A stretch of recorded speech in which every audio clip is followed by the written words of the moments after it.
औज़ुबिल्लाहिमिनश्शैतानिर्रजीम बिस्मिल्लाहिर्रहमानिर्रहीम अस्सलामु अलैकुम जी आयानु बखैर आगले नीहाओ चुनशुम में वशमले ओहाय गुंजाइमस गूटा मोगन ओला बोयो प्रीवियत कई फहाल हाल शुमा चतोरे आहलन वसाल मरहबा बुना मुचो ग्रासियास फाबी और बल्ली करे आया होश गैल दिन नायो सायो खुया मोरा चीवतो ची हाल कालीमेरा खैरुतान and a very warm welcome to everybody who's tuned into PTV Sports and are watching our marathon transmission on the occasion of ICC Men's Cricket World Cup 2023. Ladies and gentlemen, the name of the program happens to be Game On है. This is the pre-match analysis और मुझे कहते हैं शहजाद हसान खान. दिन है इतवार का, मजा कीजिए. Ladies and gentlemen, इसी के साथ सबसे पहले मैं ये तज़किरा करूं that it's going to be a game of titans. मुझे लगता है कि सबसे पहले अपनी पूरी टीम को इंट्रोड्यूस कराते हैं.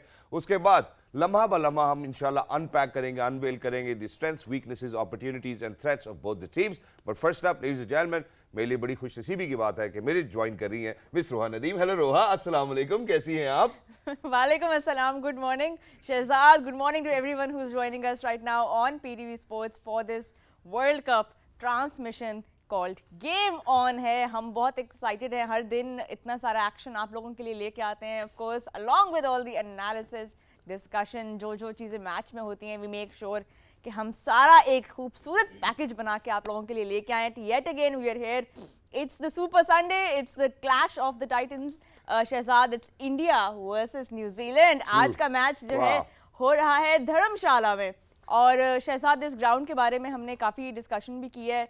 It offers so much in terms of not just the scenic beauty but also the altitude and all of the other challenges that come with it. But here's the match taking place today, match number 21 of the ICC Men's ODI World Cup 2023 between India and New Zealand.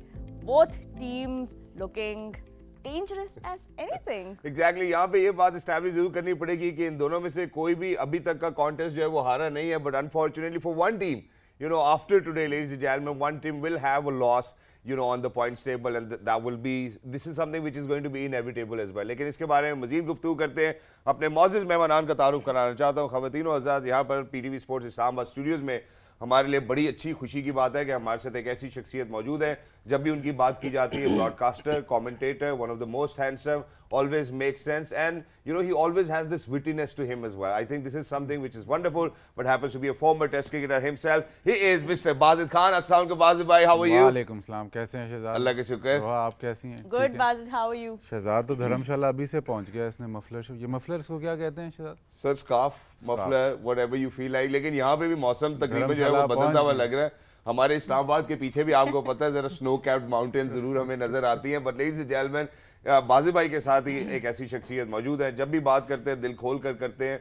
बेशक कभी कभार तो ऐसा लगता है कि जज्बात में शायद पंजाबी में भी ज्यादा बोल जाते हैं. ख़वातीन और हज़रात, ही इज मिस्टर परफेक्शनिस्ट. प्यार से इनको चंदा भी कहा जाता है. Former skipper for Pakistan, he is mister Mohammad Hafeez. अस्सलाम वालेकुम हफीज भाई, यू लुकिंग डैपर माशाल्लाह. आप भी कहना पड़ेगा ना.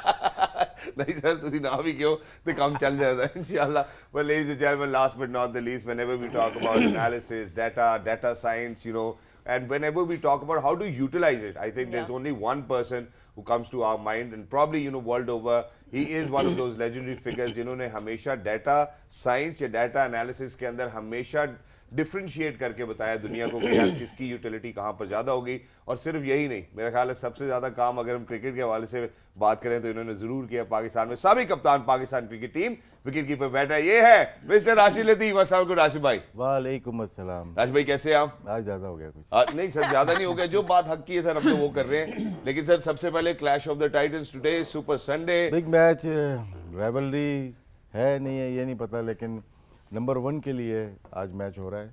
और ज़रूरी नहीं है कि जो जीते वो नंबर 1 होगा, क्योंकि बहुत अहम मैच बाकी हैं आपस के. साउथ अफ्रीका भी खेल रहा है, ऑस्ट्रेलिया भी खेलेगा, पाकिस्तान भी खेलेगा. लेकिन आज का मैच इसलिए बहुत इम्पोर्टेंट है कि यहाँ पे कितने रन बनेंगे, क्योंकि एक पार स्कोर होता है, 260 होता है.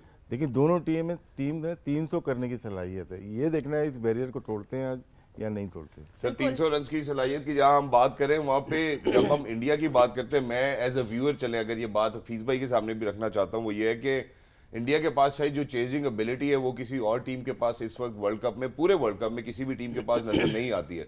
सो 300 बनाकर चेज करना इंडिया, या इंडिया 300 बनाकर अगर न्यूजीलैंड को मौका देता तो क्या वो चेज कर पाएंगे?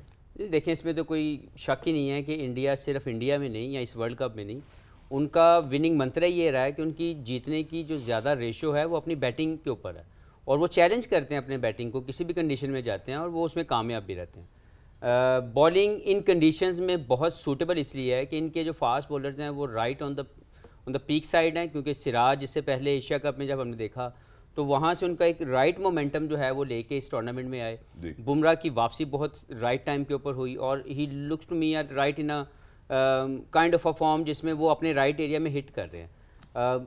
स्पिनर्स उनके पास ऐसे वर्ल्ड क्वालिटी हैं कि वो चैलेंज करते हैं दूसरी टीम के बैलेंस को, दूसरी टीम की बैटिंग को। तो ओवरऑल एक कंप्लीट टीम है, लेकिन जो न्यूजीलैंड है वो एक ऐसी टीम है जिसने रीसेंट पास में, आप इनकी होम सीरीज़ देख लें तो इंडिया को इंडिया में आके जो सबसे ज़्यादा चैलेंज किया है ऑस्ट्रेलिया के बाद, वो न्यूजीलैंड की टीम है। बिल्कुल। तो मुझे लगता है कि आज के मैच को लेके बहुत सी इंटरेस्टिंग पार्ट्स जो है वो हमें देखने को मिलेंगे, और बेहतर टीम जीतेगी फॉर श्योर। न्यूजीलैंड के पास वो सारे इंग्रेडिएंट्स मौजूद है, गो कि उनके एक दो प्लेयर जैसे टीम साउदी और केन विलियमसन अभी तक जो है वो उनका सेटलमेंट नहीं हो सकी कि उनकी इंजरीज़ की क्या नौयत है, लेकिन उसके अलावा जो उनकी बेंच स्ट्रेंथ है वो इतनी शानदार है कि हर मैच में एक नया मैच विनर सामने आ रहा है। तो ये एक बहुत शानदार मैच होने वाला है। बिल्कुल। और बीके आज के मैच के ऊपर अगर हम जो मेन आई थिंक जिसके बारे में सब बात कर रहे हैं वो ये है, no doubt both teams are very well balanced, well stacked, लेकिन India will be going in without Hardik Pandya today. That is surely going to have like it will offset that balance जिसकी हम इंडिया के बारे में बात करते हैं। How do you think they will be coping with that? And आपने कल बताया भी था you are excited to see Surya Kumar Yadav. What are your takes on India going in without Pandya today? देखिए वो ऐसा प्लेयर है कि आपको दो प्लेयर्स चाहिए उसको रिप्लेस करने, एक प्लेयर उसको रिप्लेस नहीं कर सकता। तो हार्दिक पांड्या नहीं होगा तो आप स्काई को खिलाएंगे और मेरे ख्याल से शमी को खिलाएंगे, धर्मशाला में स्पेशली उसको खिलाएंगे। तो उसमें जो इशू बन जाता है कि वो सिर्फ 5 बॉलर हैं, छठा बॉलर कोहली है, तो अगर एक बॉलर भी मतलब उसका ऑफ डे होता है या उस पर रन्स होते हैं तो फिर मसला है, क्योंकि फिर आपने ओवर्स किससे करवाने हैं, कौन कंप्लीट करेगा, वो मसला है। अव्वल तो वो 5 जो बॉलर्स हैं वो इतने क्वालिटी के हैं कि वो 10-10 ओवर आराम से कर सकते हैं, लेकिन किसी का बुरा दिन आना है मतलब देर नहीं लगती, तो वो एक इशू बनता है। बहरहाल होपफुली इंडिया के लिहाज से कि ये पांड्या जो है वो जल्दी फिट हो जाए ताकि उनका बैलेंस, पांड्या हो या जब स्टोक्स फुली फिट होता है तो वो किसी भी टीम में जाए ना तो उसका बैलेंस ठीक कर देते हैं, क्योंकि वो आपको 2 in 1 मिल रहा है, बाय 1 गेट 1 फ्री वाला हिसाब है। तो वो बिल्कुल जब वो मिस होते हैं तो जाहिर है टीम को लाइक फॉर प्रॉब्लम। लाइक नहीं मिल सकती है उसमें। दूसरी बात, अगर हम धर्मशाला की बात करें तो अगर न्यूजीलैंड से आप पूछते हैं कि आपने मैच कहाँ खेलना है तो वो कहते हैं धर्मशाला, क्योंकि मौसम भी उनके मुताबिक है, पिच भी सुना है कल रात बहुत खास था, शायद काट दिया हो, लेकिन वो सारा कुछ उनके मुताबिक काटा होगा। लेकिन अगर घास कल रात तक था तो इसका मतलब है कि पिच में थोड़ा बहुत तो रहेगा, चाहे सुबह उन्होंने काटा या नहीं काटा, काटे होगा लेकिन वो थोड़ा बहुत रहेगा। प्लस द फैक्ट कि अगर इंडिया में आप किसी से पूछें कि आपकी फेवरेट टीम, ज़ाहिर है इंडिया, सेकंड फेवरेट कौन है, न्यूजीलैंड। अब हमारे पैनल से देखें तो कहे जी सबसे अच्छा कौन है पैनल, इधर पैनल में हम कहेंगे राशिद भाई, उधर बात करेंगे तो हम कहेंगे रोहा। बिल्कुल। बाकी तो हम किसी खाते में नहीं आते ना, लेकिन जो इंडिया को हराती है वर्ल्ड इवेंट्स में वो भी टीम कौन सी है, न्यूजीलैंड। तो शायद सेकंड फेवरेट हो जी, वो हराती बहुत है न्यूजीलैंड। तो बेशक आप कह लें जी ऑस्ट्रेलिया बहुत स्ट्रांग है, पाकिस्तान बहुत टक्कर की टीम है, जितनी बाकी सारी टीमों को आप कहें, जो एक टीम जो इंडिया को फंसाती है वर्ल्ड इवेंट्स में वो है न्यूजीलैंड। और उसी के ऊपर आते हैं, हेड टू हेड देखते हैं, बड़ा इंटरेस्टिंग हेड टू हेड है इस इन दो टीम्स का, India and New Zealand facing each other in ICC Cricket World Cups. This is the history. It's 5 on the favor of New Zealand, 3 on the favor of India. यहाँ पे ये जो record है may be कहीं ना कहीं Shahzad India के players को ज़रूर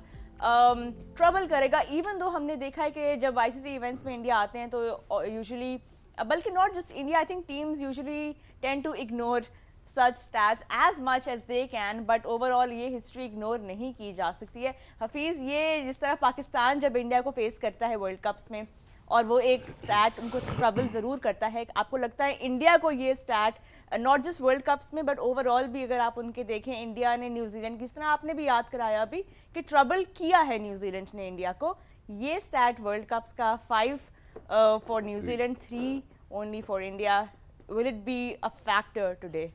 नहीं, ये इतना बड़ा फैक्टर नहीं है जिस पे मैं डिस्कस करूं कि ये कोई बहुत बड़ी इक्वेशन है जिसको लेके वो मेंटली थोड़े से सोच रहे होंगे।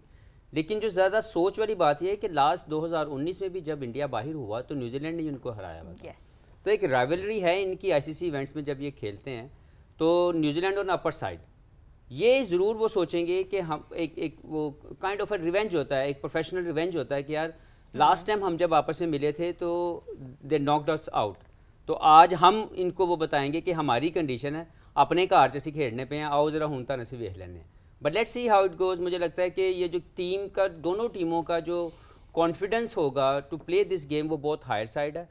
मुझे लगता है कि कोई भी टीम यहाँ पे चेस करना नहीं चाहेगी क्योंकि हमने देखा था लास्ट मैच में यहाँ पे जब रात हो रही है, क्योंकि ये डे नाइट मैच है, जब रात होती है तो जो बॉल है वो ज़्यादा लेटरल स्विंग उसने किया, बॉल की कैरी ज़्यादा अच्छी आई। गो कि मुझे लगता है जो बाजीद कह रहे हैं मैं उससे थोड़ा सा ज़्यादा एग्री इसलिए करूँगा कि ग्रास जितनी भी थी वो आज आपको नज़र नहीं आएगी, क्योंकि हमने देखा है कि एक सूटेबल कंडीशन तो मिलती है इंडिया को अपनी अपनी कंडीशन में खेलने के लिए। तो मुझे ये लगता है कि आज के मैच को लेके इंडिया का पलड़ा ज़रूर भारी होगा, लेकिन देखना ये है कि क्या वो चेस करके ये मैच जीतना चाहते हैं यहाँ पे भी, या वो यहाँ पे बैटिंग फर्स्ट करते हैं। मुझे लगता है कि बैटिंग फर्स्ट दोनों टीमें करनी चाहेंगी ताकि रन ऑन द बोर्ड लगाएं और रात वाली शाम वाली जो कंडीशन है उसको यूटिलाइज करें। एग्जैक्टली और जहाँ हम धर्मशाला की बात करें, आई थिंक दैट शुरू के 10 ओवर्स जो है वो बड़ा सपोर्ट करती है when we talk about our quicks as well. तो पेस और स्पिन की बात करेंगे क्योंकि बाजी भाई ने एक ट्वीट की थी, उसमें उन्होंने कहा spin to win this World Cup. बाजी भाई मैं तो मानता हूँ राशिद भाई को कि बेस्ट है, लेकिन आपने कहा था मैं ये सवाल जो है वो राशिद भाई के साथ ही बात करना चाहता हूँ। सबसे पहले शेयर करूंगा कि अगर हम 2023 वर्ल्ड कप की बात करें तो ओवर्स 994.2 ओवर्स हुए पेसर्स की, फिर उसके विकेट्स की बात करते हैं 184, इकोनॉमी रेट रहा 6.15 और एवरेज रही 33.23। स्पिन में आते हैं 771 ओवर्स, 110 विकेट्स, 5.30 का इकोनॉमी रेट और एवरेज रही 37.16। जी राशिद भाई, अब ये जो फिगर्स है ये हमें क्या डिक्टेट करते हैं कि आया इस वर्ल्ड कप में स्पिन डोमिनेट कर रहा है, हल्का सा नजर आ रहा है इसमें, लेकिन दोनों टीम के पास स्पिनर्स अच्छे हैं। अभी न्यूजीलैंड की बात करते हैं, लेकिन ये फास्ट बॉलिंग में डोमिनेट कर रहे हैं दोनों टीम का। अगर हम तमाम टीम का देखेंगे, पावर प्ले में देख लें, मिडिल ओवर और डेथ ओवर में, तो इनकी जो एक्यूरेसी रेट है ना वो बहुत ज़्यादा है। ठीक है, बुमराह बॉलिंग करे, सिराज के अलावा दूसरे अगर बॉलिंग करते हैं स्पिनर, पेसर्स और दोनों टीम के, वो ज़्यादा डॉट बॉल बहुत ज़्यादा करते हैं। इसीलिए इंडिया को सबसे ज़्यादा प्रॉब्लम न्यूजीलैंड के साथ होती है, सही है कि उनकी जो लेंथ होती है बहुत अच्छी होती है। लेकिन ये जो आपने स्ट्रैट दिखाया, हम ऑस्ट्रेलिया की बात करते हैं, स्ट्रगल किया उन्होंने, इंग्लैंड की बात करते हैं, क्या है उनके पास स्पिनर्स वो एक है ज़रूर हैं, लेकिन वो खिला नहीं रहे, वो अपनी मेथड से क्रिकेट को खेलना चाह रहे हैं। लेकिन इस टीम की बात करते हैं, इंडिया की 2 स्पिनर्स उनके पास हैं।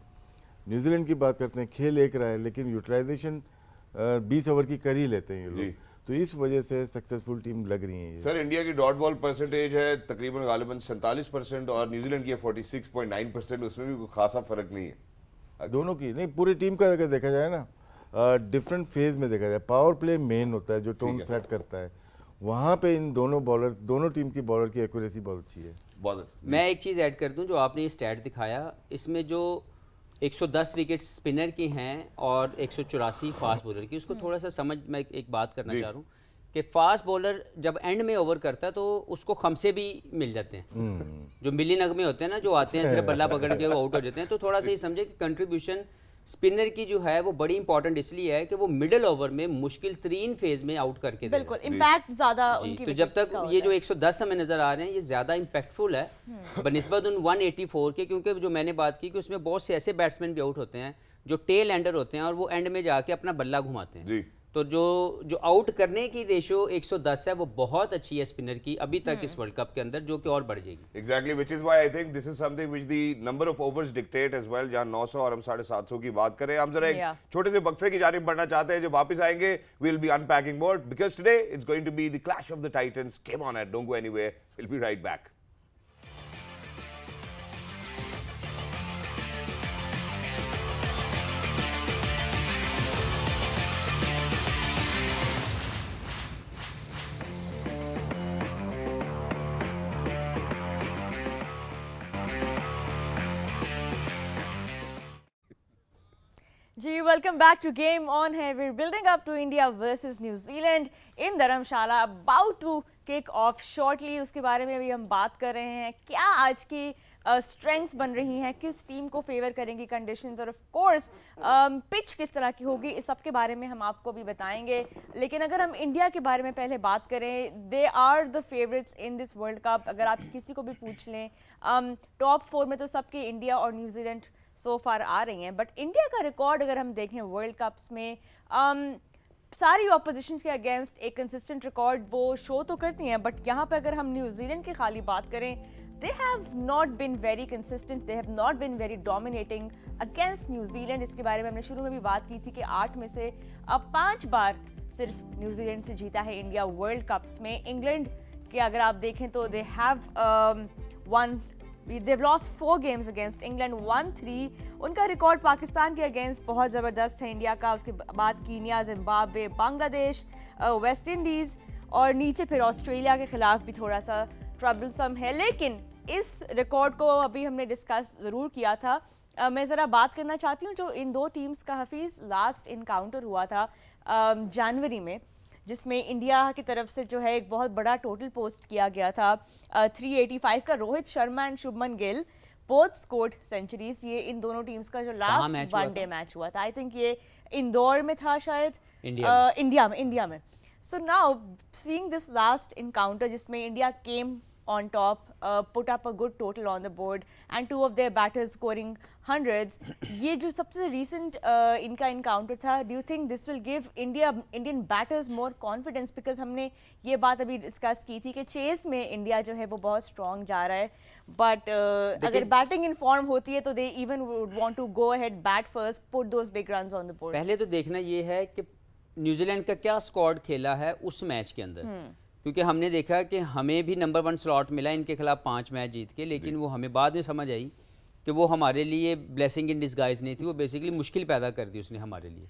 तो देखना ये है कि इन्होंने किस टीम के खिलाफ वो स्कोर किया है. इसमें कोई शक नहीं कि रोहित और शुभमन गिल बहुत शानदार प्लेयर हैं, लेकिन अब की जो फॉर्म मुझे नज़र आ रही है, हेनरी की जो फॉर्म नज़र आ रही है, बोल्ट की या फर्गसन की, इवन जो सेंटनर है वो बहुत ही शानदार पीक में. अगर किसी भी स्पिनर के कॉन्फिडेंस की बात कर लें इस पूरे टूर्नामेंट में, तो सबसे ज़्यादा कॉन्फिडेंट जो स्पिनर है वो सेंटनर है, जो हर सिचुएशन को राइटली हैंडल कर रहा है और विकेट टेकर है. तो मुझे लगता है कि आज की जो सबसे बड़ा चैलेंज होगा वो ये है कि अभी तक इंडिया ने चेस करके मैचेस जीते हैं वर्ल्ड कप के अंदर. अब देखना ये है कि ये जो वेन्यू है ये चेस फ्रेंडली नहीं लग रहा अंडर द कंडीशंस. तो क्या आज भी इंडिया ऑप्ट करेगा to bowl first and chase down the total, जो कि मुझे लगता है एक डबल चैलेंज होगा, क्योंकि आज की condition surely demands to bat first, जो मुझे नज़र आता है. अगर आप रन्स ऑन द बोर्ड लगाते हैं तो ये भी हो सकता है कि इंडिया ये सोचे कि इस मैच को लेके वो अपनी स्ट्रेटजी को थोड़ा चेंज करें. लेकिन बड़ा मैच है, इसमें चैलेंज होंगी दोनों टीमें. देखना ये है कि राइट कॉल होती है या फिर से वही बैड कॉल आती है जिसमें टॉस जीत के फिर से गलत फैसला कर दिया. राशिद सर, नोइंग इंडिया जिस तरह वो डिसीजन मेकिंग करते हैं अपने बड़े मैचेस से पहले, डू यू थिंक कि वो अपने फॉर्मूला से हटेंगे? क्योंकि हमने इंग्लैंड के साथ भी ये होते हुए देखा कि what is working for them, उन्होंने उस पर डिसीजन लिया. आज इंडिया मोस्ट लाइकली क्या करेगा? बैटिंग करनी चाहिए. बैटिंग करनी चाहिए. आप तो हमेशा कहते हैं कि करनी चाहिए, क्योंकि अगर तो मैच यहाँ पे नेदरलैंड का हुआ है, साउथ अफ्रीका वाला यहीं हुआ था या कहीं और हुआ था? वो नेदरलैंड साउथ अफ्रीका यहीं पे जी, साउथ अफ्रीका इसमें हार गई थी ना, सेकंड बैटिंग में हार गई थी. यहाँ पे अच्छे रन बन सकते हैं, ऐसा नहीं है. एक 7 दफ़ा टॉस जीत के बैटिंग कराई गई है ना यहाँ पे, ये यहाँ पे रिकॉर्ड है. लेकिन इंडिया की टीम ऐसी है, अगर टोटल अच्छा करती है 270 300 वाली टीम तो है, आउट होने पर फिर आती है, लेकिन अच्छी पिच है, बहुत ज़्यादा ब्रेक नहीं होती, बहुत ज़्यादा सीम नहीं होती. हाँ, थोड़ा सा प्रॉब्लम ज़रूर हुआ, हमने मैच देखा अफगानिस्तान का, उसमें हुआ था, लेकिन यहाँ पे टोटल अच्छा बन सकता है. तो मुश्किल है लेकिन करना चाहिए, क्योंकि वर्ल्ड कप पूरा पड़ा हुआ है. अपने मुश्किल कंडीशन में अपने आप को मुश्किल टीम के खिलाफ डालना चाहिए. एग्जैक्टली. मैं सर यहाँ पे हम जरूर ये बात करना चाहेंगे, थोड़ी तवील हो जाएगी तो पोस्ट मैच के लिए रखते हैं ये सब्जेक्ट के. जब हम मोस्ट नंबर ऑफ मैचेस देखते हैं तो टॉस जीत कर जब भी बॉलिंग की गई है तो unfortunately the teams have lost, उसमें हायर परसेंटेज नजर आती है. लेकिन जहाँ पे हमने चेस की बात की, हफीज भाई ने भी चेस का जिक्र किया, मैं जरा बाजिद भाई को भी इन्वॉल्व करना चाहूंगा. बाजिद भाई, यहाँ पे मैं एक उस खिलाड़ी की बात करना चाहता हूँ सबसे पहले कि 2015 एडिलेड में पाकिस्तान के खिलाफ उन्होंने 107 बनाए. उसके बाद 8 साल का उनका ड्राउट रहा, फिर हमें सेंचुरी करते हुए नजर आए. From you know the best chaser to chase monster शायद हम उनको कहना चाहेंगे। अगर हम उनके वेन्यू वाइज भी बात करते हैं, 90 या 95 इनिंग्स में, 93 इनिंग्स में गालबन चेज करते हुए उन्होंने इंडिया को जितवाया। 97 का उनका स्ट्राइक रेट रहा। हम बात कर रहे हैं किंग कोहली की, you know to have king Kohli in your team, so whether may it be chase or may it be batting first, what difference does it make for Kohli? So imagine कि धर्मशाला में उनकी हाईएस्ट एवरेज नजर आती है 6 innings में 557 runs with an average of 139.25, 4 centuries मुकम्मल कर चुके हैं और एक निफ सेंचुरी। That is insane. मतलब ये देख के फिर न्यूजीलैंड ना ही समझे आए ना क्या जी, बात ठीक जी। कोहली को भी जैसे मुझे समटाइम्स ऐसे लगता है कि कोहली को भी ऐसा पिच चाहिए होता है जहाँ पे बॉल थोड़ा बल्ले पे आए। इधर बाउंस थोड़ा सा ज़्यादा है बनिस्बत के अदर ग्राउंड्स इन इंडिया, तो यहाँ पे वो ज़्यादा अच्छी बैटिंग करते हैं। जहाँ पे वो वहाँ पे होता है जहाँ पे बॉल नीचे रह रहा और थोड़ा हल्का हल्का सीम हो रहा बल्ले पे ना हो। यहाँ धर्मशाला में मुझे ये लगता है कि इसका रिकॉर्ड इसलिए इधर ज़्यादा अच्छा है क्योंकि इंडियन ग्राउंड्स में ये वेन्यू है जहाँ पे बाउंस थोड़ा कैरी थोड़ा ज़्यादा है, तो बल्ले पे आता है तो जो ये ऑन दी अप ड्राइव खेलेगा या बैकफुट पे पंच मारता है वो इसके फेवर में जाते हैं। एग्जैक्टली। अब यहाँ पे जो बाजू भाई ने बात की ना कि शायद फिर न्यूजीलैंड तो ये देख के कोहली को देख के ना खेले, वहां पे ये बात करना बड़ी जरूरी होगी कि 2, 3, 4 के जो बैटर्स है, number 2, number 3 and number 4, that's Rohit, Kohli and Devon Conway as well. So what do you have on Rohit, Roha? I think Rohit का, before we talk about Rohit, एक short and sweet हम break लेते हैं and then we'll come back Okay. quickly.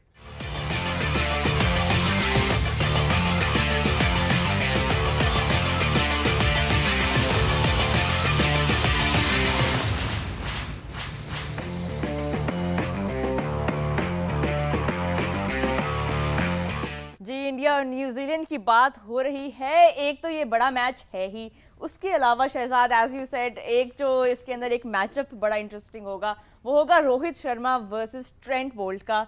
अगर आप उनके records देखें against each other, बड़ी इंटरेस्टिंग उनकी एक मिनी राइवलरी रही है in terms of how often Trent Boult has been able to dismiss Rohit Sharma. अगर हम स्टैट्स भी दिखाएं आपके साथ, Rohit Sharma even though he does seem to be on the offences in this World Cup, Trent Bolt might just be that bowler who will unsettle him. So he has faced 137 balls, scored 89 runs off Bolt and been dismissed 4 times in ODI cricket. Has an average of 22 only against Trent Bolt. जहाँ पे हम कोहली की average की बात कर रहे थे, वहाँ पे ये वीके जो मैचअप है बड़ा इंटरेस्टिंग होगा। अब सवाल मेरे माइंड में ये आ रहा है कि knowing Rohit Sharma and how he has been batting in this World Cup, हम ये एक्सपेक्ट कर सकते हैं उनसे कि वो बोल्ट की पहली बॉल को खेलेंगे for a boundary? Do you think he will have that intent again today, attacking the bowler that is most likely to dismiss him today? देखिए हाँ, उसने अपनी जो थ्योरी है वो चेंज तो की है। पहले 20 बॉलों में पहले थ्योरी होती थी कि जब मैं 20 बॉल ना आउट हूँगा निकाल लूँगा, उसके बाद जाहिर है वो उस टाइम उसके बाद बहुत अच्छा खेलता। अब उन्होंने थ्योरी चेंज की है कि शुरू से ही अटैक करना। लेकिन smart cricket, India smart cricket भी खेल रहा है। ये आप ये ना सोचें कि जी बॉल स्विंग हो रहा होगा और सीम हो रहा होगा तो जाते ही वो जहां उसको लगेगा कि शायद मैं इससे फंस सकता हूं तो फिर उस पर अटैक ज़रूर करेगा। दूसरी जो इसमें बात है, ये तो हमने इंटरनेशनल क्रिकेट की बात की है, जो ट्रेंट बोल्ट है वो रोहित के साथ बहुत ज़्यादा क्रिकेट खेला हुआ है IPL में, हर जगह इनकी बहुत मतलब रोहित को पता है कि ट्रेंट बोल्ट क्या बॉलिंग करेगा और वाइस वर्सा बोल्ट को भी पता होगा कि रोहित ने कैसी बैटिंग करनी है, तो वो कोई ढकी छुपी बात नहीं है। तो अगर तो मतलब वो फर्स्ट, जिस तरह हफीज कहते हैं कि फर्स्ट पंच लग जाए तो फिर बात है। क्योंकि मुझे ऐसे लगता है कि ना सिर्फ रोहित लेकिन जो टॉप 3 का मुकाबला है इंडिया का, वो नए ball, Matt Henry, Lockie Ferguson तो फर्स्ट चेंज पे आते हैं, ट्रेंट बोल्ट, ये मुकाबला सबसे सख्त है। जो 2019 को बार बार हम रेफर कर रहे हैं उसमें न्यूजीलैंड ये मुकाबला बड़ी जल्दी जीत गया था और फिर मैच भी जीत गया। तो जो टॉप ऑर्डर है उसको अगर न्यूजीलैंड की बॉलिंग जल्दी आउट करती है या उनको ट्रबल करती है तो फिर न्यूजीलैंड गेम में आता है। वरना हमने देखा कि इस वर्ल्ड कप में जो टॉप 3 है इंडिया का, वो अभी तक सारे टॉप 3 से बेहतर इस तरह है कि जो एक भी खड़ा होता है तो मैच जीत जाता। अच्छा, यहाँ पे I have a follow up question Hafeez. हम ओडीआई क्रिकेट की अब बात कर रहे हैं, ठीक है, वो फर्स्ट पंच बहुत इंपॉर्टेंट होता है in establishing that dominance right at the start of the game, लेकिन अगर एक टीम अपना टॉप ऑर्डर पे सपोज उनके ओपनर्स पावर प्ले में आउट हो जाते हैं, उसके बाद भी टीम्स के पास रूम बड़ा होता है to make a come back. तो अगर वो पहले 10 ओवर्स में टीम डोमिनेट नहीं कर रही है तो बहुत लाइकली है कि 15 ओवर्स के जिस तरह हमने एशिया कप में भी देखा इंडिया को करते हुए after losing their first couple of wickets early on. ODI cricket में डू यू थिंक कि वो फर्स्ट पंच ही एस्टैब्लिश करता है the rest of the innings, या it is easier to make a come back for teams and be in the driving seat through different phases? Because T20 में थोड़ा सा मुश्किल होता है, ओडीआई क्रिकेट में आपको लगता है कि वो कम बैक करना in the middle overs and in the death overs it is easier for teams? देखिए, लंबी गेम है, आपके पास रिकवरी का टाइम होता है और उसमें ज़रूरी है कि आपके बाद वाले आने वाले बैट्समैन या आपके बॉलिंग का फर्स्ट स्पेल करने के बाद बैकअप बॉलर्स कौन से हैं, नंबर 3-4 पे बॉलर्स कौन से हैं। अभी अगर आप इस पे बात करें तो रोहित का बोल्ड के साथ जो मैचअप है और हेनरी जो है वो ट्रबल करते रहे हैं विराट कोहली को। तो देखना ये है कि अगर ये इन दोनों को दोबारा से ट्रबल करते हैं तो फिर इनके लिए चैलेंज क्रिएट किया जा सकता है, क्योंकि हेनरी की लास्ट टाइम भी जब जो 2019 वाली भी परफॉर्मेंस है जिसके ऊपर इंडिया बाहर हुआ था, उसमें हेनरी के पहले 2 या 3 आउट बड़े इंपॉर्टेंट थे और बोल्ड ने भी ऑब्वियसली अच्छी बॉलिंग की थी। लेकिन मुझे ये लगता है कि आज के मैच को लेके ये जो आप पंच वाली बात कर रही हैं, ये न्यूजीलैंड के लिए ज़रूरी इसलिए है कि इनकी अगर ये 2 प्लेयर ये निकाल लेते हैं, क्योंकि इंडिया की टीम के अभी तक जो पार रन्स को टच करने वाले 2 प्लेयर हैं, चाहे वो पहले खेल रहे हों बैटिंग में या चेस कर रहे हों, वो रोहित और विराट कोहली ही हैं। अभी तक ये 2 ऐसी प्रोडक्ट हैं जो जब परफॉर्म करते हैं वो पार रन्स को टच कर जाते हैं। जब ये नहीं कर पाते तो दूसरों के अंदर अभी वो कैपेसिटी डेवलपमेंट हो रही है, वो उस लेवल पे नहीं पहुंचे कि वो विराट पहले 10 पे आउट हो जाए, रोहित पहले 10 पे आउट हो जाए, पूरा मैच जितवा दें। ये अभी तक हमने बहुत कम रेशो देखी है। तो जितवाने के लिए जो रन स्कोर करते हैं ये 2 प्लेयर हैं, तो अगर ये दोनों चले जाते हैं तो फिर इनके पास जो स्टेबिलिटी या कंट्रोल करने वाला जो प्लेयर है वो के राहुल है। हम श्रेयस अय्यर भी बहुत सी जगहों पे चैलेंज होते हैं अगेंस्ट पेस क्वालिटी, जब उनको 140 या 135 के ऊपर प्लस के ऊपर जब बाउंसर आ रहा है तो ही इज़ नॉट कंफर्टेबल। तो देखना ये है कि इन दोनों को आउट करने के बाद जो बैकअप है इनके पास मौजूद है। आज पांड्या नहीं खेलते तो शायद सूर्या कुमार खेले, जो मुझे लगता है कि वनडे क्रिकेट में क्वेश्चन मार्क है उनकी परफॉर्मेंस को। डिफरेंट स्टाइल है बैटिंग का। जी, चाहे वो 5 पे खेले या 6 पे खेले, जहां पे भी आएंगे न्यूजीलैंडर जो है वो उनको चैलेंज करेंगे। तो न्यूजीलैंड अगर ये दोनों को आउट करते हैं तो इनके बैकअप बॉलर्स में फर्गसन और सेंटनर की शानदार फॉर्म जो है वो चैलेंज कर सकती है उनकी बैटिंग लाइनअप को आने वाली। लेकिन इन दोनों के मैचअप को करने के लिए देखना इंटरेस्टिंग पार्ट यह है कि क्या रोहित और विराट पहले पंच को बर्दाश्त करके उसको लेके मोमेंटम को जो अभी तक उनकी बेहतरीन फॉर्म चल रही है उसको कंटिन्यू करते हैं या नहीं, और अगर नहीं तो फिर कौन कामयाब होगा, सेंटनर और फर्गसन या के राहुल और श्रेयस अय्यर। तो ये काफी मैचअप है इसके अंदर। ये आपने जो मैचअप की बात की राशि भाई, इसी के साथ मैं आपकी जानिब बढ़ना चाहता हूं, क्योंकि हमने पहले भी तस्करा किया था कि जहां इंडिया शायद आई थिंक 2 for 3 था या 3 for 2 था, ईदर वे हमने ये देखा कि डाउन दी ऑर्डर भी वो इनिंग्स बिल्ड करने में बड़े कामयाब रहते हैं। तो यहाँ पे ये सवाल तो जरूर बनता है, क्योंकि कल शायद राहुल द्रविड़ ने डिसेप्टिव भी हो सकता है, उन्होंने कहा कि हो सकता है क्योंकि हार्दिक नहीं खेल रहा तो हम सूर्य कुमार यादव को लेकर आए, या फिर ईशान किशन भी हो सकते हैं। देखिए ये तो उस वक्त की बात है जब इनकी बैटिंग आएगी। जी, मेन है विराट कोहली है, रोहित शर्मा है, शुभमन गिल। बिल्कुल शुभमन गिल इस दौर का प्लेयर, जैसे हफीज़ बात करता है मॉडर्न डे क्रिकेट सिचुएशन के मुताबिक खेलता है, वो खेलता अच्छा है, स्पिनर्स में बहुत ही अच्छा है, लेकिन हर वक्त वो T20 की तरह रेडी पोजीशन में होता है। उसको खेलना जोर से मारना ज़रूरी हो जाता है कभी कभार। और देखा है अभी फ्लॉप जो हुआ है वो हुआ ही इस वजह से कि वो हर बॉल को जाके मारते हैं। मूवमेंट होती है वनडे क्रिकेट में थोड़ी बहुत, इनको थोड़ी बहुत मूवमेंट ही तंग करती है। और न्यूजीलैंड की ट्रेंट बोल्ट हो, फर्गसन हो, वो डिफरेंट बॉलर है, उसकी लेंथ बॉल डिफरेंट होती है, और मैट एंड्री है। तो ये तीनों ऐसे बॉलर हैं जो कि मिडिल में भी आके तंग कर सकते हैं इनको। लेकिन इनकी बहुत अच्छी बैटिंग लाइनअप होने के बावजूद शुभमन गिल ऐसा प्लेयर है जो कि शायद इनके खिलाफ बहुत अच्छा खेल सकता है। हफीज़ ने जो बात की शहरद अय्यर की, बिल्कुल ठीक है, उनको जब अच्छा खेलते हैं बहुत, स्पिनर को तो आउटस्टैंडिंग है, लेकिन जब उनको पेस के साथ बाउंसर होता है ना, वो छोड़ नहीं सकते उसको, वो कमिट करते हैं। 2 फील्डर अगर पीछे हो पावर प्ले के बाद तो वो बहुत दफ़ा आउट होते हुए नज़र आए, और ऐसे ऐसे टाइम पे आउट होते हैं जहाँ पे इंडिया को सबसे ज़्यादा ज़रूरत होती है। बिल्कुल, यहाँ पे बैटिंग की जहाँ पे हमने बात की इसमें पीके, एक जो जी। माइंडसेट की जो बात कर रहे हैं कि सूर्या कुमार यादव टी20 माइंडसेट ये है कि बैटर की माइंडसेट ये कि 6 डाउन के पहली ऑप्शन है कि मैं छक्का मारूं, फिर दूसरी ऑप्शन है चौका, फिर नीचे।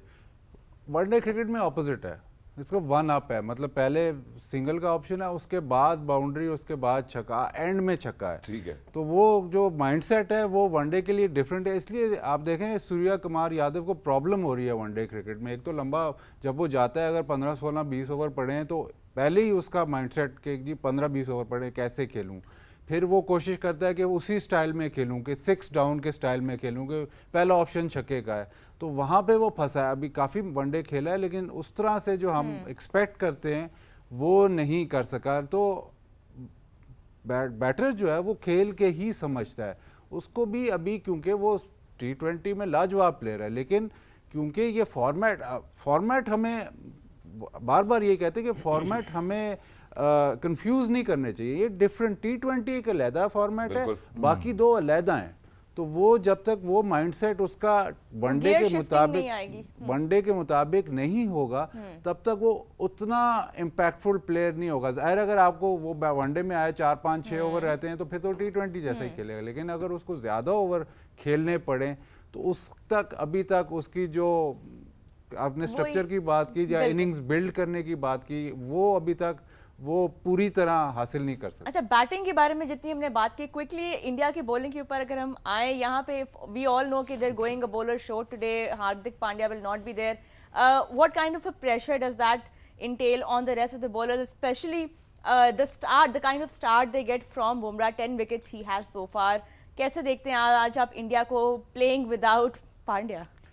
लेकिन कंप्लीट बॉलिंग अटैक है। अगर आप पूछे तो स्पिनर्स भी आउटस्टैंडिंग है, जडेजा और कुलदीप जैसे स्पिनर्स मुझे तो नहीं अभी तक इस वर्ल्ड कप में नज़र। बुमराह जिस स्किल से बॉलिंग कर रहे हैं, अब न्यूजीलैंड ने डालना है कौन से बॉलर को एक टारगेट करना है ताकि वो छठा बॉलर इन प्ले आए, वरना तो जो जिस क्वालिटी के 5 बॉलर भी खेलें, जिस क्वालिटी के ये बॉलर्स हैं, इन पे डाउट नहीं है। मैं सिर्फ ये ऐड करना चाहता हूँ कि इन्होंने कहा कंप्लीट बॉलिंग साइड है। मुझे अभी तक 5वां बॉलर समझ में नहीं आ रहा, क्योंकि अगर हार्दिक पांड्या नहीं है और you demanding Thakur to bowl 10 overs, you giving a lot of right options to the other batting side. बात आके ठाकुर पे ही खत्म हो यहाँ पे बुमराह, सिराज, क्वेश्चन मार्क, नहीं अच्छा सवाल जरूर है। सवाल अच्छा है। यहाँ पे अगर नहीं खेलते तो यहाँ पे शामी को आना चाहिए, न्यू बॉल शामी करें, और मिडिल में जो आउट कर रहे हैं वो सिराज कर रहे हैं, एक आध ऊपर से, लेकिन उनके रन दे रहे हैं, लीक कर रहे हैं वो रन, लेकिन मिडिल ओवर में आके फुल पेस से वो बॉल कर रहे हैं, तो मिडिल में ये आ जाते हैं तो बेहतर बॉलिंग नजर आती है। शार्दुल के साथ कंप्लीट नहीं होती बॉल। हफीज की बात ठीक है, बिल्कुल। चलिए, यहाँ पे बहुत सारे क्वेश्चन मार्क्स ये रेज करते हैं, वही बात हम कर रहे हैं कि just goes to show how important Hardik Pandya is to this Indian lineup. यहाँ पे एक ब्रेक लेते हैं, when we come back we will take a look at the Kiwis.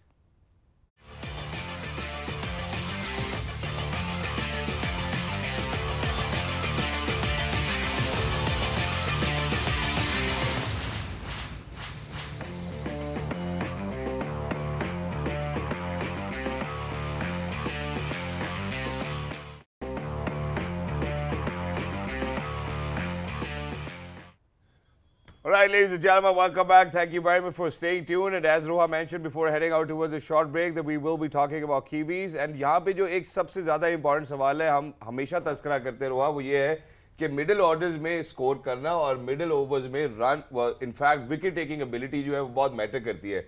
Rashid भाई, मैं आपकी जानिब बढ़ना चाहता हूँ, क्योंकि सो फार अगर हम इस वर्ल्ड कप के हवाले से देखते हैं, इसके पर्सपेक्टिव में, कॉन्टेक्स्ट में, न्यूजीलैंड एक ऐसी टीम जरूर नजर आती है जो मिडिल ओवर्स में विकेट टेकिंग एबिलिटी बहुत शानदार है उनके पास।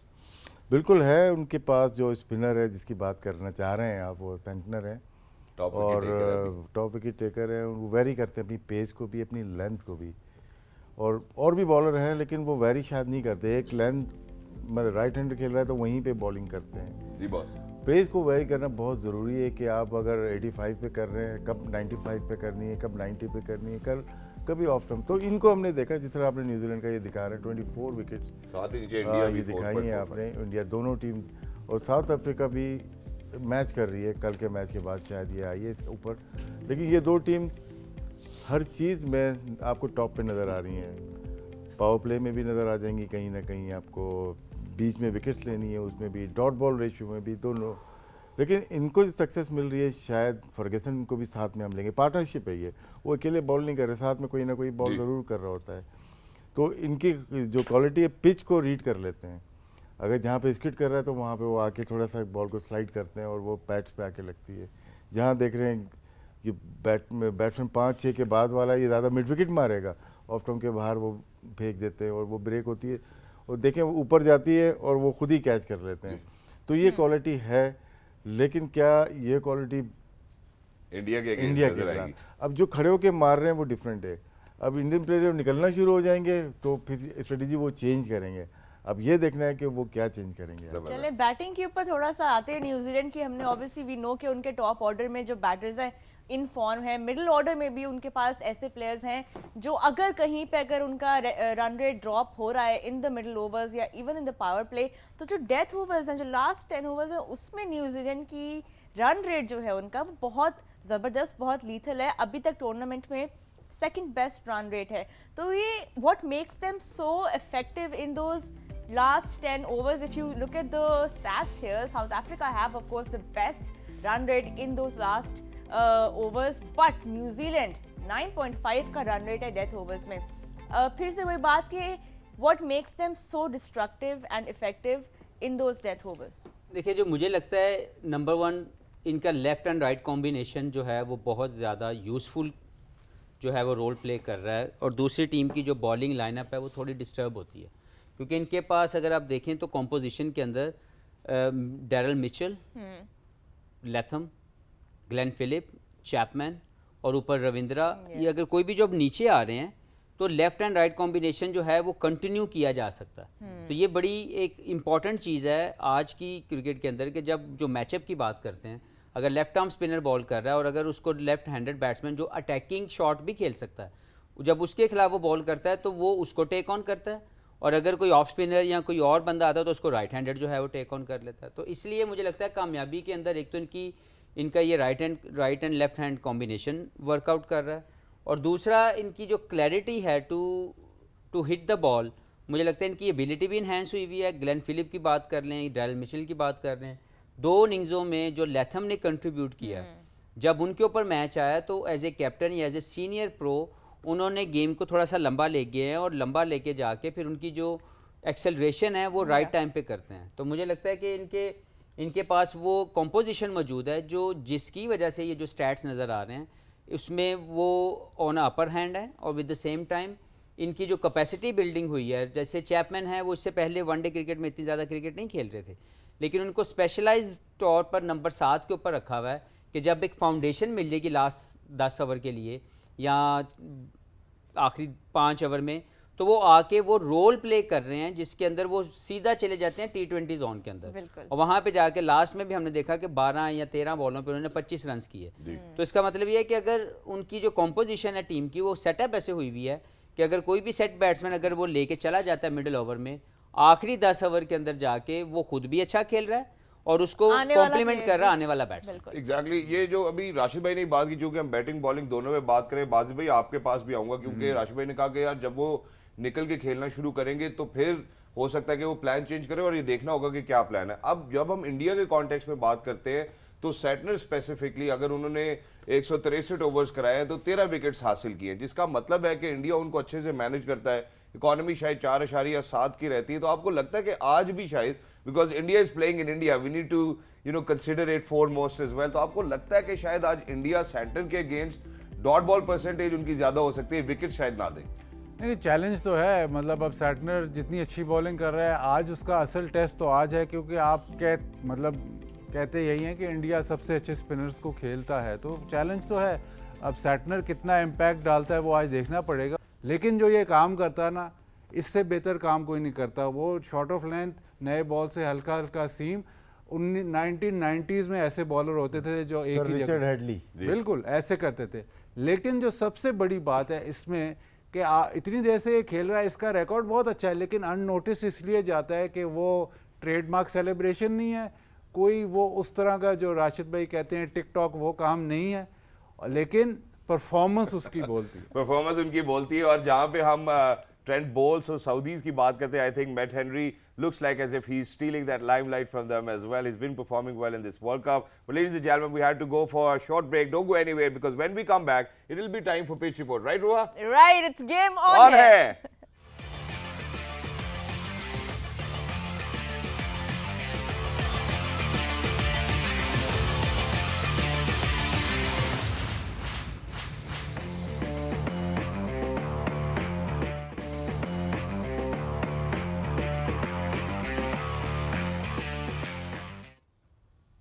Ji, welcome back to Game On Air. We're building up to India versus New Zealand in Dharamshala. Just about to kick off. Both teams unbeaten so far in this World Cup. और इसी के साथ जरा हम अपने experts की जानिब बढ़ना चाहते हैं. You know, so for the pitch report, they mentioned कि यार थोड़ी सी ग्रास भी है. Number 5 bang on in the middle, rock hard, good for batting. Due form होती है यहाँ पे बाजिद भाई उसका भी उन्होंने जिक्र किया है.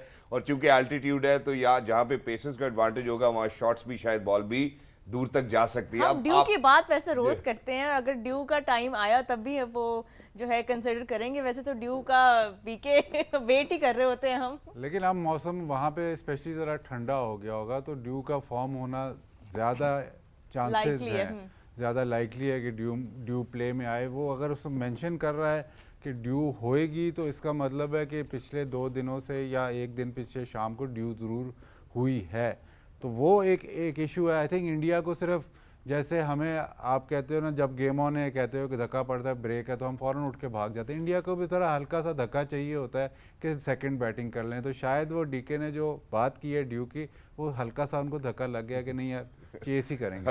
आज चेस ही करना है. यहाँ पे जरा एक छोटा सा शॉर्ट एंड स्वीट ब्रेक लेना चाहते हैं. वापस आते हैं तो हफीज भाई और आशिफ भाई से ही पूछेंगे. गेम ऑन है जी. Alright, welcome back. So Hafeez भाई, मूविंग ऑन टू यू. यहाँ पर अगर हम पिछले 7 वनडेज को देखते हैं धर्मशाला के अंदर तो जो भी कप्तान टॉस जीते हैं वो they have elected to bowl first. तो अब इस पिच को देखकर जो बाजिद भाई ने बात की है, आपको लगता है कि वो अपनी स्ट्रैटेजी को चेंज करेंगे? क्योंकि India has been really convincingly playing according to what they have planned. वो अगर कहते हैं कि हम चेज करेंगे तो वो चेज पे ही जाते हैं. क्या आज कंडीशंस की वजह से फैसला चेंज हो सकता है? देखिए, कंडीशन तो मैटर करती हैं आपके डिसीजन मेकिंग के अंदर, लेकिन शायद इंडिया हमेशा से कंफर्ट जोन उनका चेस करके है. सही. तो मुझे लगता है कि वो कुछ भी सोचें, न्यूजीलैंड के लिए यहाँ पे ज़्यादा बेहतर ये होगा कि वो रन्स ऑन द बोर्ड लगाएं. क्योंकि जो डीके ने बताया, क्योंकि एक तो पूरी पिच नहीं दिखाई जा रही पिच रिपोर्ट में, एक छोटा सा पार्ट नज़र आता है, उसके ऊपर हम बहुत ज़्यादा फैसला नहीं ले सकते. लेकिन श्योरली उन्होंने भी ये बात की कि इसके ऊपर वो जो ग्रास है वो कटी हुई है. इस ग्रास को वो जो लाइवली छोड़ा गया, जो पिछली 2 इनकाउंटर्स में हमने देखा, वो इस मैच में नहीं है, जो कि अंडरस्टैंडेबल भी है इन अ राइट वे. क्योंकि वो शायद इंडिया को इतनी सी फेवर ज़रूर मिलनी चाहिए स्टेइंग इन इंडिया कि उनको कम से कम जो कंडीशन जितनी कि उनकी फेवर में आ सकती हैं वो तो मिल जाए, और किसी के हाथ तो काटे नहीं जा सकते. तो मुझे ये लगता है कि आज के मैच को लेके इस वेन्यू को अगर मैं डिस्कस करूं तो मुझे लगता है कि यहाँ पे batting first is the best option. अगर आप 350 रन ऑन द बोर्ड लगाते हैं और बाद में देखें ड्यू 10 ओवर में आनी है या 15 ओवर में आनी है, वो जब आएगी तब देखी जाएगी. हमने अक्सर देखा है कि लाइटें नहीं जली मैच खत्म हो गया, ड्यू आई नहीं मैच खत्म हो गया. तो मुझे ये लगता है कि run on the board will give you better option. तो न्यूजीलैंड के लिए विनिंग कॉज के अंदर एक एक्स्ट्रा असिस्टेंस लेने के लिए अगर वो रन ऑन द बोर्ड लगाते हैं तो इनकी बॉलिंग ऐसी है जो चैलेंज कर सकती है इंडिया की बैटिंग लाइनअप को. राशिद सर, आप कुछ ऐड करेंगे यहाँ ये जो टक टक किया था उसके ऊपर बाधित से सवाल है कि वाकई में इतनी रॉक सॉलिड होती है. क्योंकि अगर मैं अंदर वाले मुझे मना करेंगे यूँ नहीं करो, आवाज़ साउंड गई होगी मेरी, तो मैं ये मेरा हार्ट थोड़ी हो गया. ये तो माइक की क्वालिटी थी कि अब पिच इतनी सॉलिड होगी, उसमें मिनरल्स ऐसे हैं कि पेस और बाउंस कर सकती है. सर आपकी छाती भी मजबूत है ना, इसलिए जरा आवाज नहीं यार खुल चुकी है ना. नहीं, पिच आप जिस भी पिच पे ऐसे करोगे तो आवाज़ तो ऐसे ही आएगी, क्योंकि वो पिच तो सख्ती होती है. ऐसे मतलब ऐसे तो नहीं होता है कि आप ऐसे करो तो हाथ अंदर चला जाए, उस पे तो मैच ही नहीं हो सकता. बट कहने का उसका ये मकसद, मतलब शायद उसका ये मकसद है कि यहाँ पे बाउंस ज़्यादा होता है, तो शायद हो सकता है कि पिच की क्ले कंटेंट की जो आवाज़ है शायद उससे बाउंस ज़्यादा मिले. लेकिन एक सवाल और बनता है कि जहाँ बाउंस है वहाँ पेस भी ज़्यादा होगी क्या?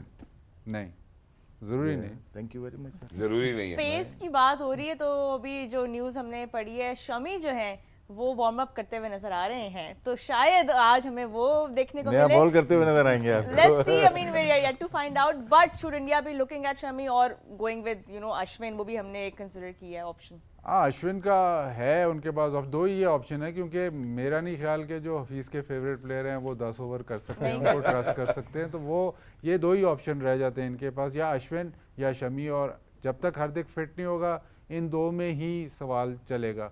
शायद इधर क्योंकि असिस्टेंट्स थोड़ी सी फास्ट बॉलर्स को ज़्यादा है, थोड़ा सा बॉल ज़्यादा बाउंस है, तो वो थर्ड स्पिनर की तरफ नहीं जाएंगे। शायद शमी ही खेले, और जो नया बॉल करेगा स्पेशली कॉनवे को शमी कर सकता है ज़्यादा अच्छा बॉल राउंड द विकेट से। उसको प्रॉब्लम होती है, शमी का बॉल सीम पे लगता है, तो राउंड द विकेट से जब वो बॉल करेगा तो सीम पर के बाहर भी निकलता है, लेकिन सीम पर के अंदर भी आता है। आपने देखा कि सिराज राउंड द विकेट से कम जाता है नए बॉल से, तो बुमराह भी चला जाता है, लेकिन शमी क्योंकि उसको इतना कंट्रोल है नए बॉल से कि वो दोनों ओवर द विकेट और राउंड द विकेट से जाता है, तो वो भी ऑप्शन है। यहाँ पर मैं जरा बाजी भाई के लिए सबसे पहले तालियां बजाना चाहता हूँ। जब बाजी भाई आपने सूर्य कुमार यादव के लिए बात की थी कि 6, 4, 2s and 1s इनकी इस तरह की स्ट्रैटेजी और माइंडसेट रहता है, तो उन्होंने भी यही कहा कि मैं मैनेजमेंट से यही पूछ रहा हूँ कि भाई मुझे किस नंबर पे खिलाओगे ताकि मैं उस हिसाब से प्रैक्टिस कर सकूँ, डीपर खेल सकता हूँ, शॉर्टर फॉर्मेट। तो सारी बातें पूरी हैं, लेकिन net practice from the given day I think is going to be very different. तो वो जो एक नेचुरल इंस्टिंक्ट होता है किसी भी प्लेयर का, वो किसी भी टाइम टर्न ऑन तो हो सकता है कि यार चलो आप आ ही गया हूँ, शॉर्टर फॉर्मेट से आया हूँ बेशक, तो खेलने की कोशिश करता हूँ। डू यू थिंक कि Surya Kumar Yadav will possess that ability जो डीपर इन द गेम लेकर जाती है? नहीं, नेचुरल इंस्टिंक्ट तो आपका टेक ओवर करता ही है। वो तो मतलब क्रिकेट बैटिंग जो है नेचुरल इंस्टिंक्ट पे ही है।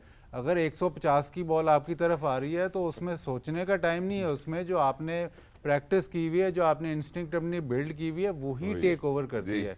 ये मतलब लोग ये कहते हैं, मतलब ये एक कॉन्सेप्ट ये है कि यार उसने इधर बॉल किया था फास्ट बॉलर ने, उसने ऐसे नहीं, ऐसे क्यों नहीं खेला। वो नेचुरल इंस्टिंक्ट है। आप 150 को की बॉलिंग या 140 की बॉलिंग के लिए ट्रेनिंग आप प्रैक्टिस करते हैं और इंस्टिंक्ट डेवलप करते हैं। जब आप उसको खेल रहे हैं तो आपके पास वही एक जरिया है जहाँ पे आप उसको खेलेंगे। ऐसे नहीं है कि मैं आप सोचता रहूँगा नहीं यार ये इधर से आ रहा है, मैं इसको ऐसे कर लूँ ऐसे कर लूँ, नहीं, वो आपने ट्रेन किया हुआ है। तो नेचुरल इंस्टिंक्ट टेक ओवर करेगी, लेकिन उस तक जो इसकी पावर हिटिंग है उस तक इसने बिल्ड कैसे करना है और पिक एंड चूज कैसे करना है वनडे क्रिकेट में, वो इंपॉर्टेंट है।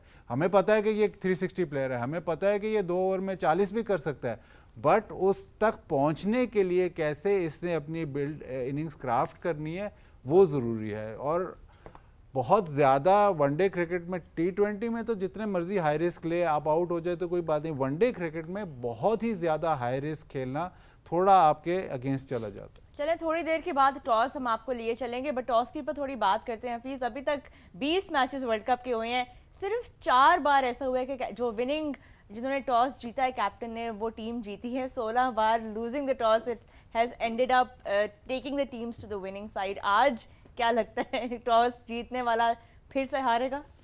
देखिए, लग तो यही रहा है कि अभी तक बैड डिसीजंस लिए जा रहे हैं, बैड कॉल्स ली जा रही हैं, वो चीज़ें जो आपके कंट्रोल में नहीं है उसके ऊपर डिसीजन लिया जा रहा है। क्या वजह आपको लगती है? ये मुझे लगता है बहुत ज़्यादा कन्फ्यूजन है, वो कहीं से भी आ सकती है। जैसे ड्यू को जेन में रखा जा रहा है, चेज़ करने की कोशिश ज़्यादा की जा रही है, जहाँ पे बैटिंग पहले की जा सकती है अच्छे ट्रैक पे। मैं हमेशा मानता हूँ कि if there is a good track in a one day cricket you must bat first, put runs on the board, क्योंकि ये हमेशा आपको वो एक्स्ट्रा प्रेशर डालता है चेजिंग साइड के ऊपर। जब आपने 325 करने के लिए जाना है तो वो प्रेशर डिफरेंट है, जब आप पहले 325 ऑन द बोर्ड लगाते हैं तो उसके लिए प्रेशर डिफरेंट है। तो मुझे लगता है आज होपफुली कि राइट कॉल किया जाए, अगर जो टॉस जीते वो according to the conditions provided जो है बेस्ट डिसीजन ले।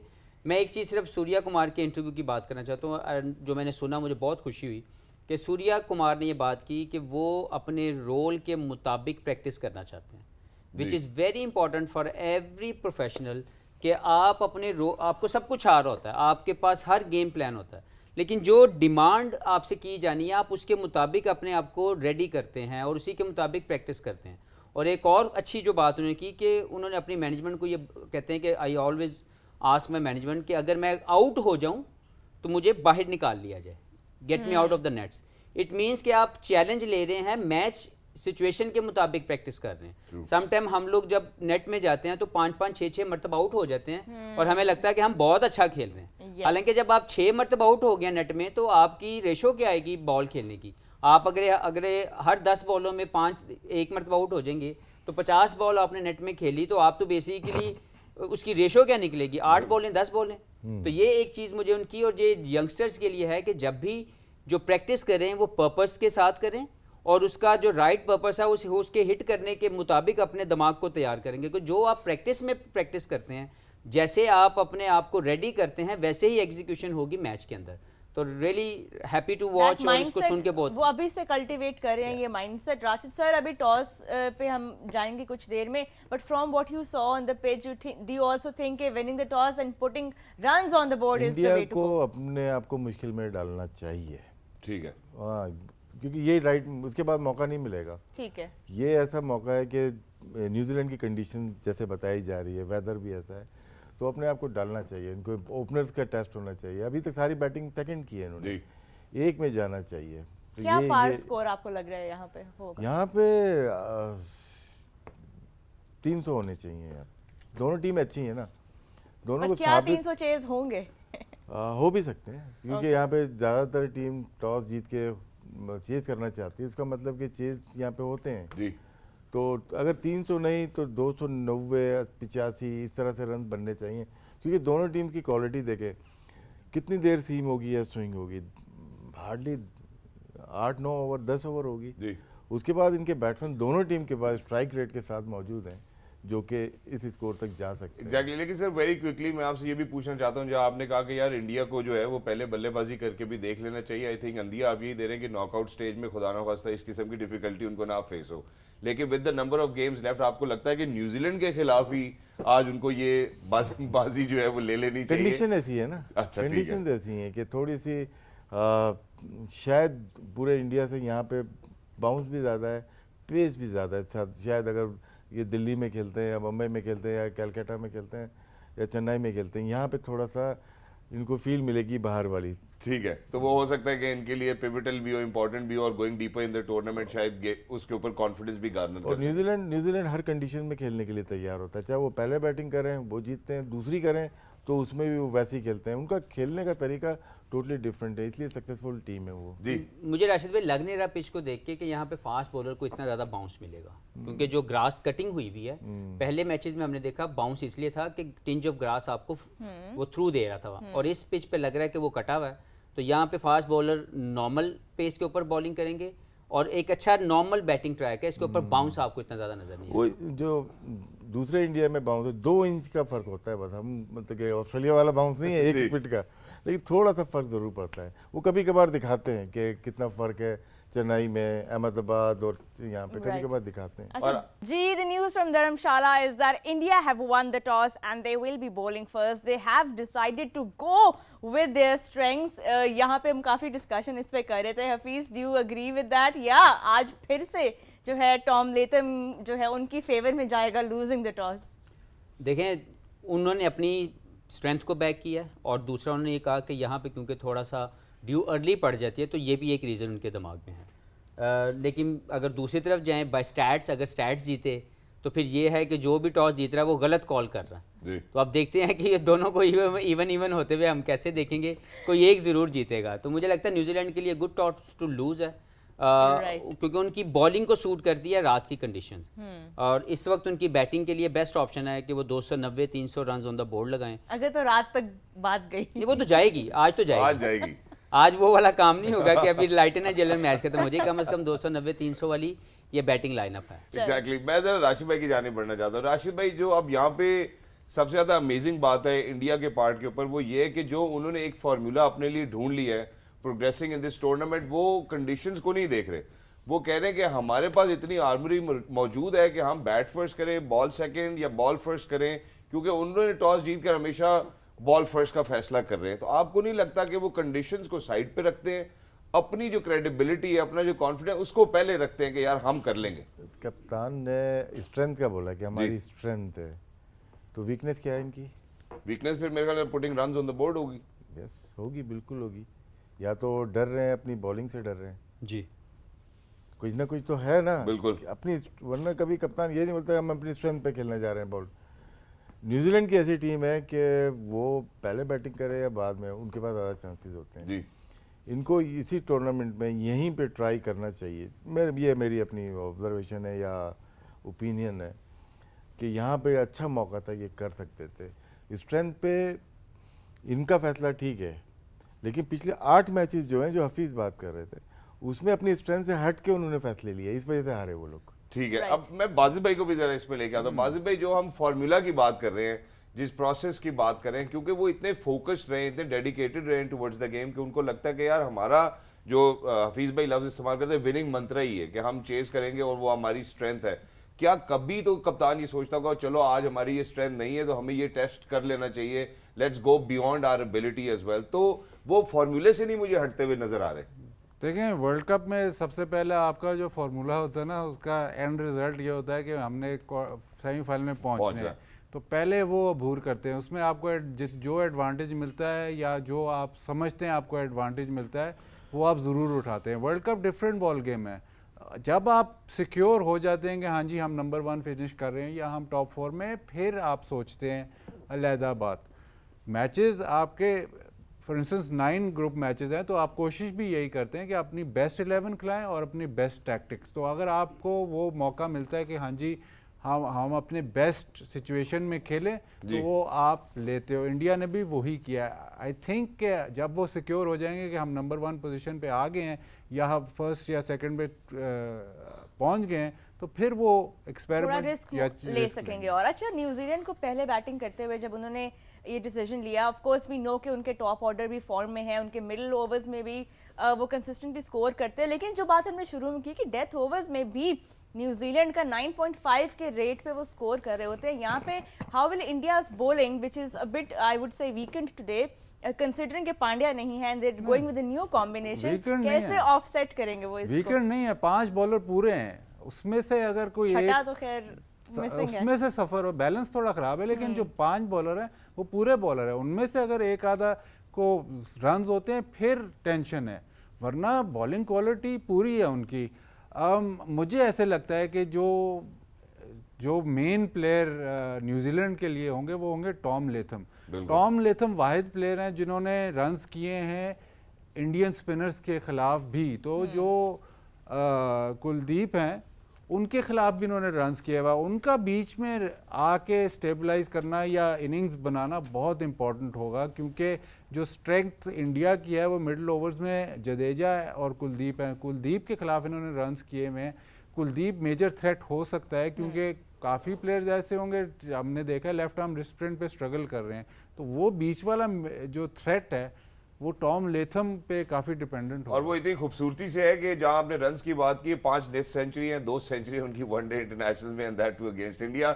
लेकिन एक और बात यहाँ पे बनती है कि वल्नरेबिलिटी की जो विंडो ओपन करता जा रहा है साथ साथ इंडिया। फर्ज करें जब ये टॉस नहीं जीतेंगे और इनको बैट फर्स्ट कराया जाएगा, क्या आपको लगता है ये उस दिन मुश्किल में होंगे? नहीं, होना नहीं चाहिए, लेकिन क्योंकि अभी तक उनके पास ऑप्शंस ऐसी आ रही हैं कि वो डिसाइड कर रहे हैं। लेकिन मैं ये बात करूं कि जब आपने चैंपियन बनना ना, तो आप चैलेंज हुए बगैर नहीं हो सकते। ये आएगा तो सही, कोई जोन आएगा जहां पे इनकी बैटिंग, दूसरी टीम भी ये प्लान करेगी कि हम इनको पहले बैटिंग करवाते हैं, तो टॉस हमेशा आपकी फेवर में नहीं जाएगा। तो मुझे लगता है आज के मैच को लेके तो surely they never wanted to have that experimental mindset कि यार इस मैच में हम एक्सपेरिमेंट करें, क्योंकि वो अपनी सुप्रीमेसी को कंटिन्यू करना चाहते हैं। और जो बीके ने बात की कि आपका जो फर्स्ट गोल होता है किसी भी आईसीसी इवेंट में, वो फर्स्ट गोल ये होता है कि आप सेमीफाइनल की दौड़ के अंदर रहें। तो वो अगर ये आज का मैच जीते हैं तो एक तो इनको वो टीम टू बीट वाला कॉन्सेप्ट भी क्लियर करेंगे, साइकोलॉजिकली विन होगा कि न्यूजीलैंड जो सबसे ज़्यादा इनको चैलेंज करती है आईसीसी इवेंट में, उसको अगर ये हराते हैं तो इनके पास एक और साइकोलॉजिकल जो है वो बेनिफिट मिलेगा इनको। तो आज मुझे लगता है कि एक्सपेरिमेंट नहीं होना चाहिए था, लेकिन मैं समझता हूँ कि ये चैलेंज ज़रूर होंगे बैटिंग सेकंड में, क्योंकि न्यूजीलैंड की बॉलिंग के अंदर वो स्ट्रेंथ है जो इनकी बैटिंग को चैलेंज कर सकती है, और इनकी बैटिंग के अंदर वो स्ट्रेंथ है। इस वक्त की जो इंडिया के 5 बॉलिंग जो खेल रहे हैं, जो 5 बॉलर, अगर किसी को अल्लाह ना करे इंजरी हो जाती है या किसी को मार पड़ जाती है तो इनके पास बैकअप प्लान बिल्कुल नहीं है। तो ये मुझे लगता है न्यूजीलैंड की बैटिंग को जरूर एक्सप्लॉइट करना चाहिए कि जो एक बॉलर फंस जाए, अगर उसको और ज्यादा अटैक कर दें तो फिर इनके पास ऑप्शन नहीं। It's gearing up to be an exciting clash, the clash of the titans, India versus New Zealand, and we're all set to go through the playing 11. Shazad, take it away. Exactly. So I'm just looking at Latham. I think at this point of time, दांत जमाते हुए नजर आ रहे हैं. I think it's going to be a tough contest. But looking at New Zealand, obviously without a change top order Devon Conway जैसे हम जिक्र कर चुके हैं कि चौथे नंबर पे बेहतरीन खिलाड़ी वनडे इंटरनेशनल्स में, then obviously Will Young and Rachin Ravindra. Then towards the middle order, we do see Mitchell, Latham, Phillips, and Chapman. And at the lower order, there's Santner. Well, everybody's looking at Santner today. There's Matt Henry, certainly taking the limelight away from Ferguson and Bolt. But we yet need to see whether this contest will be a good one for him. India with two changes. In the top order, we do see Rohit, Gill, and Kohli, and then in the middle order, there's Shreyas, KL Rahul, Surya Kumar. That's one change because of Hardik Pandya, and then there's Jadeja.